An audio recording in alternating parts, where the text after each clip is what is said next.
I'm here because a number of years ago, my son was at lunch with us.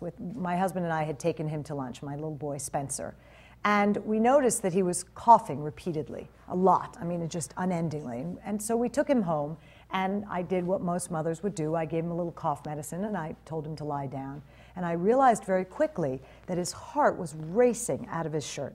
Well, 25 minutes later or so, the heart was still racing, and I got really scared. So I said to my husband, you know what, I'm not waiting anymore. We're going to the emergency room.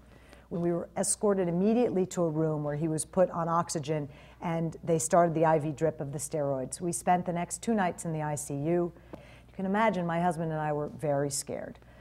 We started to ask each other a lot of questions. How did this happen? Why us? They were calling it respiratory airways disease, which basically is just the precursor to asthma. They sort of don't want to call it asthma right out front. And I see all of you nodding your heads because I know that what I'm going to hear is that you've all been through the exact same thing, and you know how truly frightening it is. My oldest son, who is 4, is suffering from severe allergies, and we had to have his tonsils and adenoids removed last year.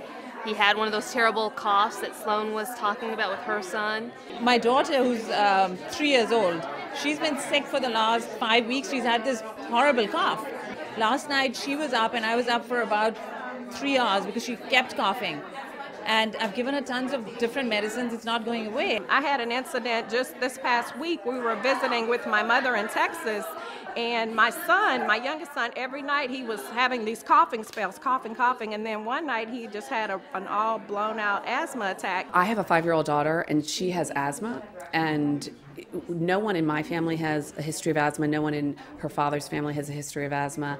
I started to ask the doctors a lot of questions. They said, well, why are you surprised? Asthma is the #1 reason that kids come to the emergency room at New York Hospital.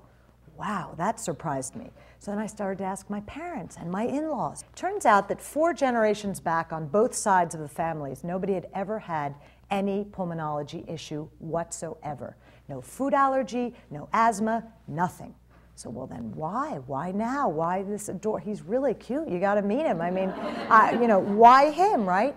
And we realized that there's genetics or there's environmental. It's one or the other. And clearly it wasn't genetic, so it had to be environmental.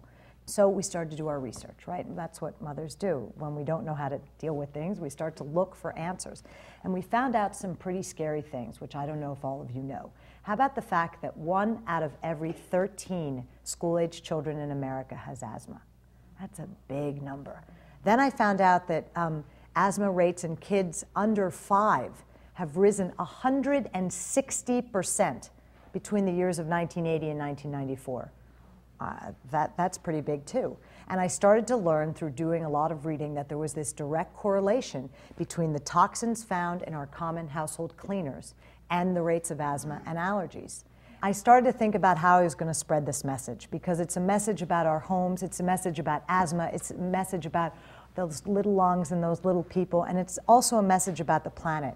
And I wanted a way to get moms together to talk about it, because I think really we are the change makers, so to speak. We're the ones who can really make a difference.